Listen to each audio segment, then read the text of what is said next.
What's up, guys? Welcome to another episode of the Smells Like Hope podcast, the podcast dedicated to putting two fists up against the disease of drug and alcohol addiction.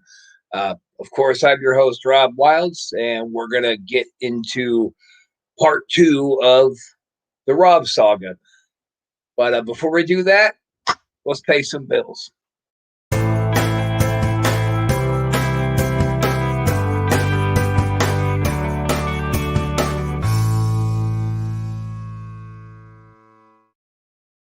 Suzanne's Paparazzi Jewelry, 24/7 shopping available. 160920 is the code. Show her some love, like she showed us. K&A Custom Crafts on Facebook. Alrighty, and we're back. So let's just jump right into it. I think where we left off last week was I was going into court prepared to do a couple of years in prison. I thought that maybe I was going to get 3 to 5, 5 to 7 if the judge was feeling froggy. Turns out that wasn't the case. They'd already predetermined that I was going to do 20 years, which I would find out when I pled into drug court. It was an interesting experience. I'd never even heard of drug court before, which was surprising. Coming from rehab, that everybody wasn't at least making that information available. When I thought, I'm going to prison, and I'm telling like counselors and people that, I'm just looking for one last opportunity to prove myself or hang myself. And somebody should have said, well, hey, that's called drug court here, but nobody did. So when my public defender comes out and tells me that they're going to let you plead into drug court, or they're going to interview you, or whatever it was he said, I never heard of it. I went to a little bit of research, and basically it was go home and sit and wait for them to call you for an interview process where you meet with a justice-related service worker who asks you, a plethora of questions to make sure you're eligible for the program. And then you meet with, I won't say her name, but she was the judge's right hand, and she was the head probation officer in charge of the drug court system. And boy, she was terrifying.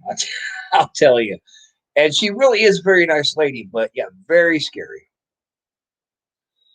So I go do my thing, and I get approved. I go plead in, which is where the judge reads you off all of your charges in front of everybody and lets you know what you've already been sentenced to. Meaning, if you screw up, if you get kicked out of the program, or you go on the run, or whatever, then you're going to face your 20 years. And that was a hell of a number to me, being I'm 46 years old now. So, geez, back then I was 43, I think. I guess that would make me 44. Anyway, whatever. Age is just a number, right?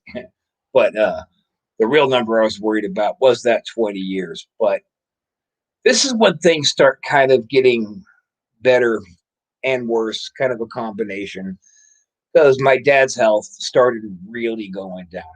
And the probation officer I was assigned, the judge, everybody was very aware of that fact and very concerned about it at the same time.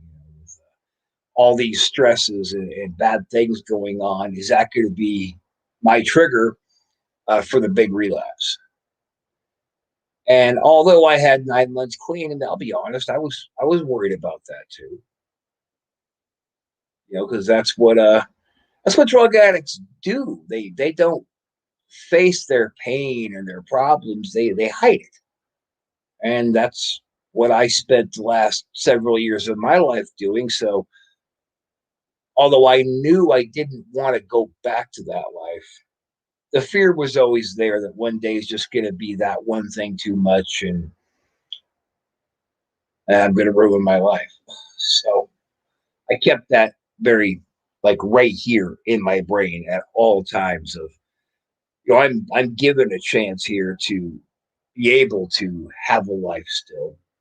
And how drug court works is they sentence you to 3 years, and you have to do X amount of kinds of different classes, like the breaking free from addiction, where they in criminal mindset, where they try to reprogram your brain, teach you some different, tools and all that good stuff.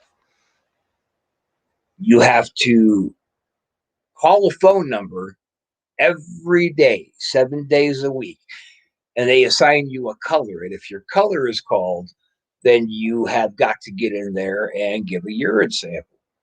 And if you don't, there's consequence. There's the first time they put you in jail for every time they put you in jail. But the first time is for 3 days. That's just kind of a sit there and think about what you may or may not have done. And the second time is a week. That's kind of like, pull your head out of your ass. And the third time is a minimum of 30 days. But it's really until they decide to let you out. You sit there and you still have to go before the judge absolutely every month for a status review. But this judge, I mean, you think about a judge, you think about a terrifying person, elevated above you, wearing a black robe, swinging a hammer at you and telling you exactly how bad shit's about to get. But Judge Nahas for the Allegheny Drug Court is just an incredibly kind human being, very, very caring about all the addicts in his court. Kind of like somebody's really nice old granddad who, you would go up before him and you stand right there at a podium, right in front of him, elevated up high, holding his little hammer. Half the time he didn't wear his black robe because he said he doesn't like the fear that instills in his defendants. Fear is not how you get right. But then you have your probation officer on one side and your JRS representative, Justice Related Services, on the other side. And I think I mentioned last week that the whole thing about Justice Related Services is they're supposed to be the ones who are standing in your corner when you get yourself hemmed up. Like if you give a dirty drug test rather than face heavy consequence, they try to figure out you need to get back into a program.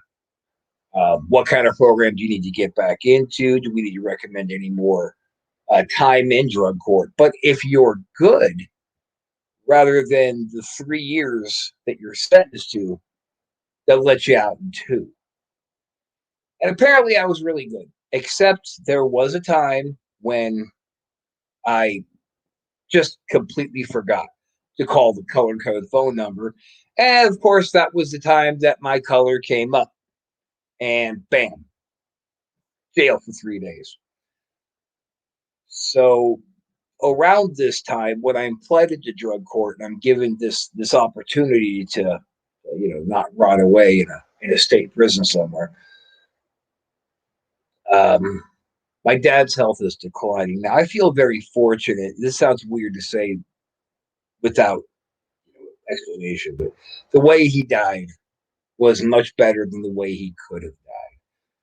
Because he was on blood thinners and all kinds of things. And when you have a stroke, the kind of medicine they're supposed to give you in the hospital, they can't give to you when you're on blood thinners. And I think on chemo, and he was on both. So he had a stroke, and he got to the hospital, and he started waking up and coming back, and we're thinking, okay, things are going to be a little more difficult for him, but, at least he's coming back. Now, granted, a couple years before this, his sister died of pancreatic cancer, which was the same cancer that he had, and it was a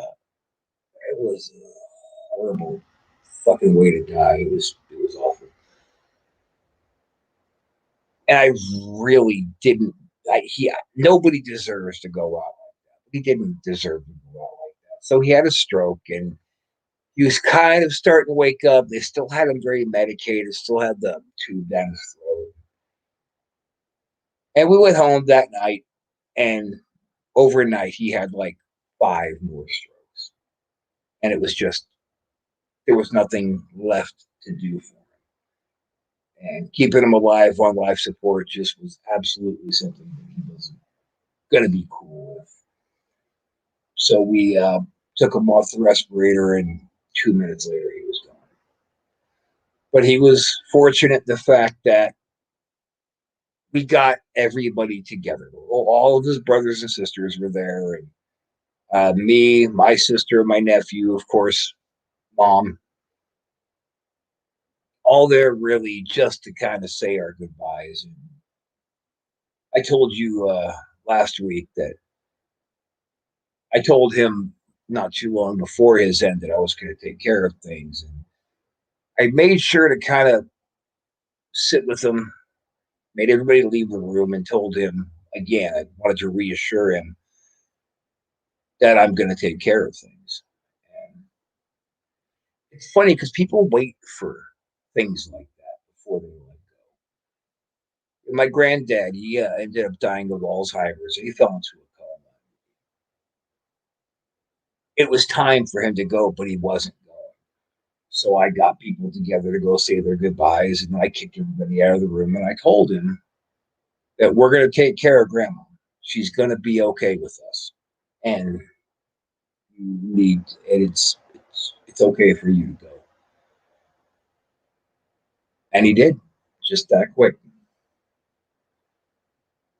So yeah, when somebody is hanging on, there's a reason they're hanging on. I know a lot of people selfishly want to keep them hanging on, but you can't do that. Anyway, Jeff, fuck. Let me get back on topic here. Um, so Dad passes, and of course, Mom is a wreck, and our family is estranged. You know, my sister's off doing her thing, and just it was a very, very bad and hard time for somebody who was still as new to recovery as I was. But I planned the funeral. I got everything lined up. Our next door neighbor owns a funeral home. My God, without him, I don't think I could have got through. So incredibly helpful. You know, him and Dad were buddies. They used to stand outside and gab all the time, like old school girls, just old girlfriends. Sorry, he used to like that joke, so I can tell you. And the level of support that I had from the people in drug court was staggering. And I'm not talking about the other defendants because, you know, half of them are brand new to recovery too. And some of them are just using drug court as a dodge, which a lot of people try and it never ends well. But the judge, my PO, she was wonderful. JRS, just absolutely everybody was very supportive and encouraging. Stay into course. Don't let this be what knocks you off. So I didn't. And it's just like, I got to go back to this judge. I don't know if he has any history of people in his family or whatnot of addiction, but I think it was 20 years ago when drug court was introduced. Because drug court was created in Florida. Surprise, surprise, Florida. Um, but when it was introduced into this county, he was the judge who lobbied and petitioned and really fought to get that seat on as the sitting judge in drug court. So something has him very passionate about it. And as I understand before that, when he was a criminal court judge, he was very laxed about actually handing out prison sentences. He would just keep imposing rehab. And, you get so far eventually, there's nothing else you can do except you're going to keep doing the same old thing. And now we got to do the same old thing that most judges do. So now I am dealing with my grieving mother. And my sister took off to California, then Nevada, and she pretty much went on a national tour of raising hell because she was still really deep in her own addiction. And I'm trying to keep myself on the right path. I'm trying to keep mom from sinking all the way into this horrible depression. And I'll be honest with you, the temptation to just bury myself, just dive headfirst into a bag of blow was huge. It was huge. It was very difficult to avoid that. But I did avoid it. I didn't ever really take on an official sponsor. But I had some pretty great guys in my life that I could turn to now that I was clean. Chris Casanova being like top of the list of people outside of my family or the system, or whatever else. I mean, a real life person, a friend. He was just amazing with how supportive he was. There's guys like Jake the Snake and MJ, Roxy Red, Doug Damien, just a lot of people out there just very interested in helping keep me on the right path. I'm very grateful for all that. So going through drug court is very stringent. They expect a lot because they're giving you so much. Just not taking away your life for 20 years. It's giving you so much.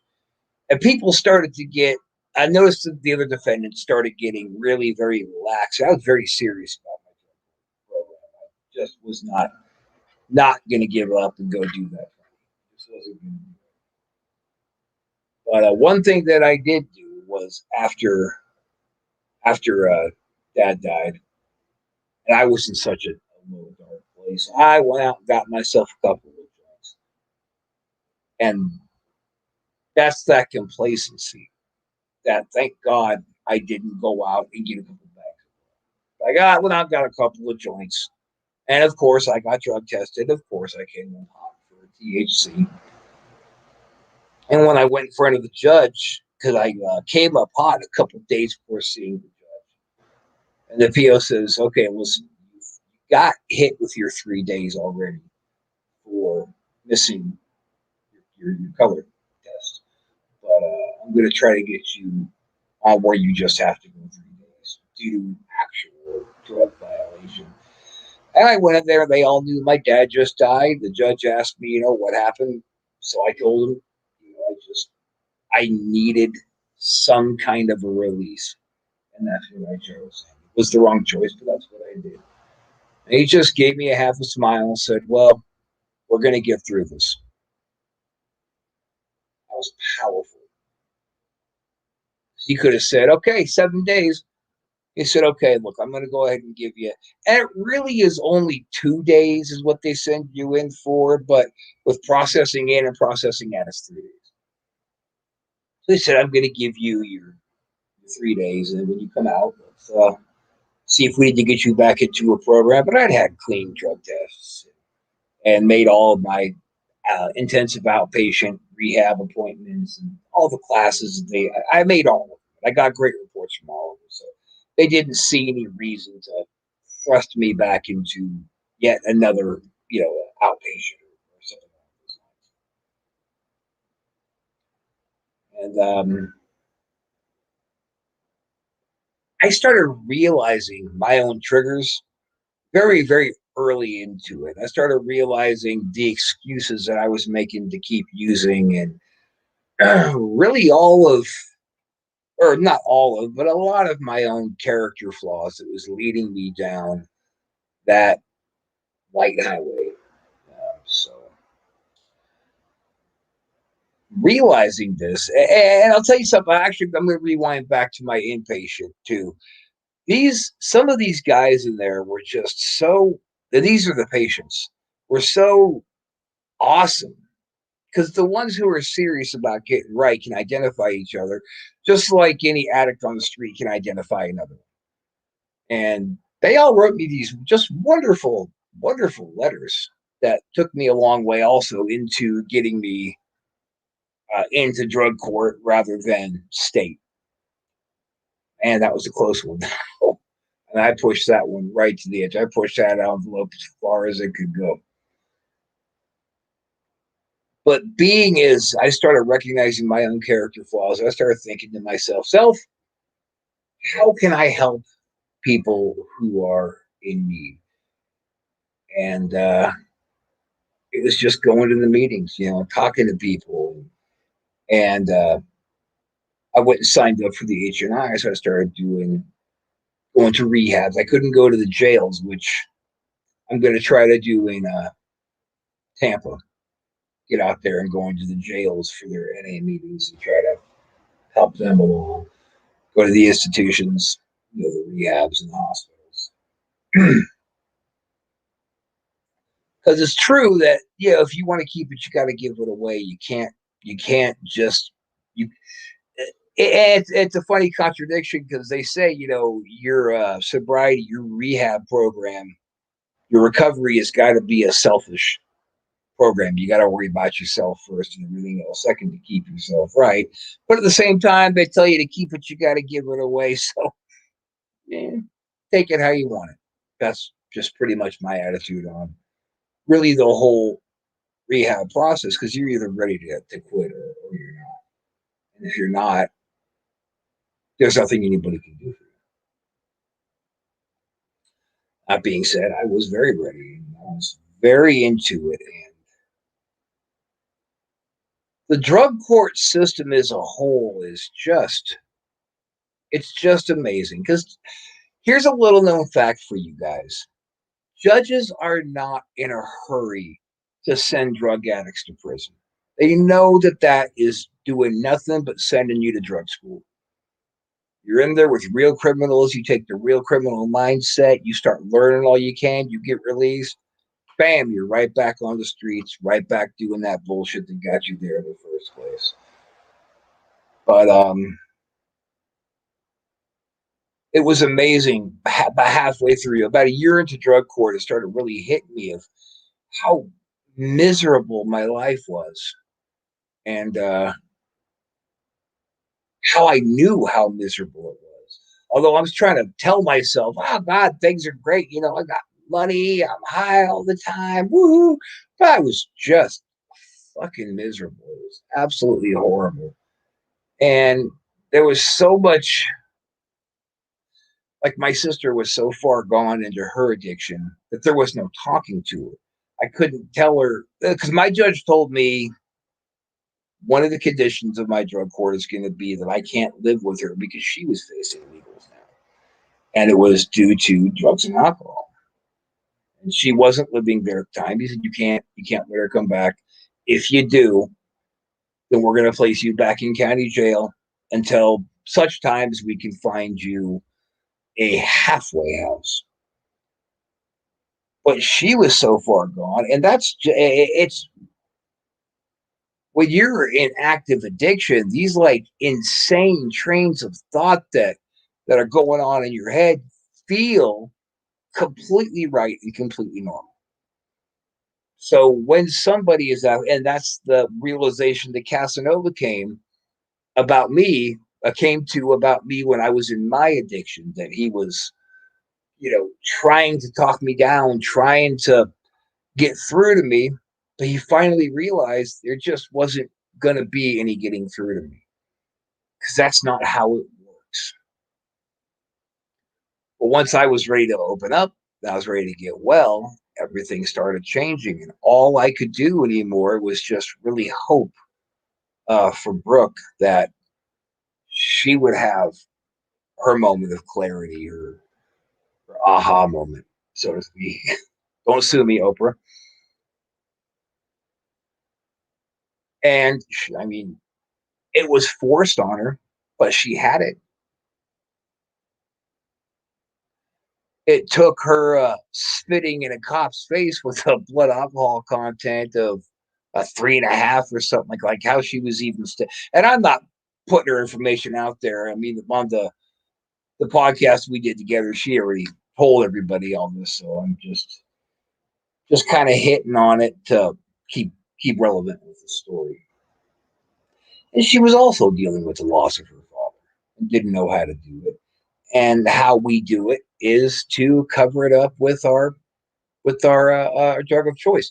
She was also living under a bridge after a while, spit in a cop's face, got sent to an actual county. Out here, there are state and county and federal prisons. She got sent to a county prison. And the judge wasn't going to give her a break. She wasn't in drug court. She didn't have the opportunity that I had with a good hearted judge. That judge was going to put her in prison for 2 years until a cop showed up and said, "We don't need to put her in prison. She needs help. She's sick." And she got help. And she had, all that time in there to really clean out and start reevaluating things and figuring out what's really important. Because that's something else. When you're in active addiction, you're not thinking about what's important to you outside of your drug. And I mean, to those of you who don't have a problem, can you imagine how miserable of a life that is? And to those of you who do have a problem or who are in recovery, you know exactly how miserable it is. It's just not a good thing. Not good. Not good at all. So COVID hits, and a lot of people from my drug court died. And they didn't die from COVID.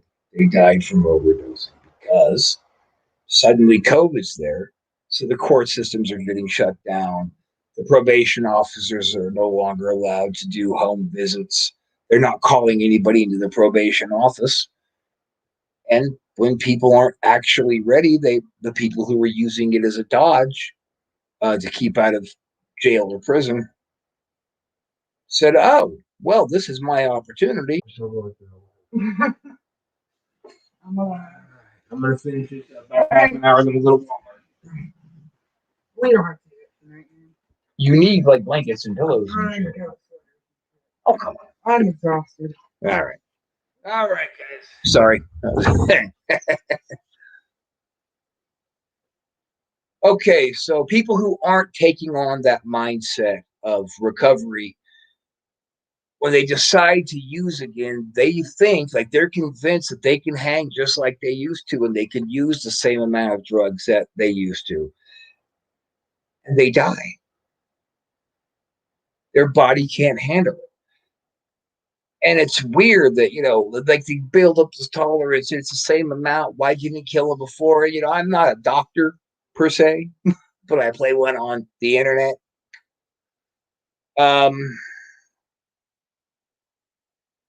It was just really heartbreaking how many people that I actually knew in there, that people that I knew from inpatient and outpatient classes, just gone.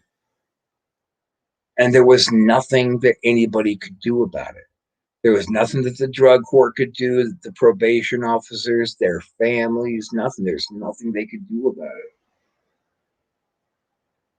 And I'm not going to say his name, when I was about a year old, right before the pandemic really hit, everybody went on lockdown, was a pretty big name wrestler. I saw him in person where were we? I want to say we were at a restaurant, but anyway, he walks up to me and says, "Holy shit, Wild Thing, you look great."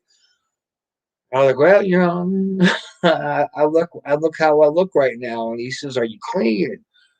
I said, "I am." I told him I was going on 2 years clean at the time. And he says, "Man, I'm smoking perk 30s. I don't know what to do. All I know is I'm going to die." And I pulled him aside, and I was there with some friends. And I just said, "Sorry, guys, I gotta do this." We sat there, we talked. He realized he did want to live, or otherwise, why the hell would he say that? Called the rehab center that I went to, and they happened to have a bed available. I got him up there that night for his interview. Um, Took another friend with me. We drove up there because it's this particular rehab was like an hour drive one way. It was in a whole different county, but it was a good one and it helped me. So took him up there, and this was just absolutely hysterical to me. He goes, "Okay, Wild, here, stop right here at this store. I got to run in there and get a few things, and some cigarettes and blah blah blah." Okay, he can just wait in the car, and I'm thinking he's gonna bounce. He changed his mind and he's gone. So he came back in, got in my car, had himself a bag full of accoutrement that he needs to get by in the system, and he pulls out a brown paper bag from one of the bags, and pulls out a bottle of wild turkey and cracks it and just starts chugging it. And I said, "Jesus Christ, what are you doing?" And he goes, "I'm going to rehab, bro." Okay. So we took him in there. He was intoxicated, which meant they brought him right back out of the downstairs. And I am happy to say, and I'm still not going to say his name, but he is doing very well right now in his program, which is just fantastic. And there are so many guys who were so far gone. Duke Drosy is another one of them, and I only say his name because he has his own recovery-based podcast. He's been on this one. He was somebody else that I thought he's not going to make it, but he did. It's amazing. So anyway, jumping forward, I'm very religious, very loyal, and adamant about doing well in my drug court program, and it got past the fear of prison. Now it got to somebody has to take care of my mother. Somebody has to take care of my nephew. Somebody's got to hold it down. And that's just the promise that I made to my dad. And I'm going to do it. So now we're fast forwarding ahead, and the recovery. I told you guys that story about the woman at the bus station yesterday, which is just a great story. But I was there to pick up my sister, and she wasn't there, obviously, because her bus didn't come until today. Y'all just saw it. Now she's here. Yay! And things are looking hopeful, which is the whole point of this program, is to share messages of hope. So that there is a really bright light at the end of that tunnel. And if you got to put on sunglasses to look at it, put them on. But get there, because it's the right thing for you to do for you. If that makes sense, because recovery isn't a I'm just gonna do this for a little while. It's something that you really do got to stick with, or you're right back where you were. And I tell people all the time, who are considering, rehab, tell them go to some meetings, go to places with like-minded people. Give it 6 months. Try it out for 6 months of actually being clean. Because what's the worst that's going to happen? Don't worry. Your misery is fully refundable if you don't like it. So, and what kind of a bummer was I did graduate drug court, but it was during the pandemic. So it had to be like a Zoom thing. You couldn't be there to people you came in with, you pled in with, and you could, shake hands and give hugs all around, and everybody just acknowledge what each other has done to thank the judge in person. Didn't have that opportunity, and that's a shame. But I did graduate, and that 20 years went bye-bye. Now, I say that knowing that if I go out and start messing around again, 20 years could be right back on the table. That 20 years will be right back on the table. As you can see, Brooke is home, And she's not going to be able to go to Florida with me when I move here in a few months because she is on actual parole. But only for about a year after we leave, and then she can come. Then hopefully my nephew will come. Hopefully, and I owe all of this that's happening right now. I mean, I'm a homeowner since getting sober. And I've said it before, I'm never that guy who's going to say, if I can do it, you can do it. I'm not going to take away from my accomplishment because it was a hard walked road, and it's still a hard walked road sometimes. But I did it, and you can do it. And I know we're going to make this a quickie, a short one, because she's home, going to go say hello, all that good stuff. But if nobody has told you lately, I love you. You are worth all the good things that you can get in this world that come along with recovery. You can do it. Some people's roads are harder than others, but the greater the struggle, the greater the reward. So don't be the one who falls under the wheels. Don't be the one who ends up on the wrong side of the law. If you look at the statistics of people who go into rehab and beat their addictions, or at least get them under control, the numbers are abysmally low. They don't have to be. That's why I do this show. I reach out to you. I try to give you some hope. I try to share some knowledge with you. I try to bring guests on who can share knowledge with you because you're worth it. And if you're watching this right now and you're suffering in silence, you don't have to do it alone. You don't know me, and I'm here to help you. Yes, you. Now think about that. A complete stranger is here to help you. Think about what the people who love you will do. So, on that note, I'm going to say good night, everybody. Thanks for listening. Be good to each other. We'll see you next time.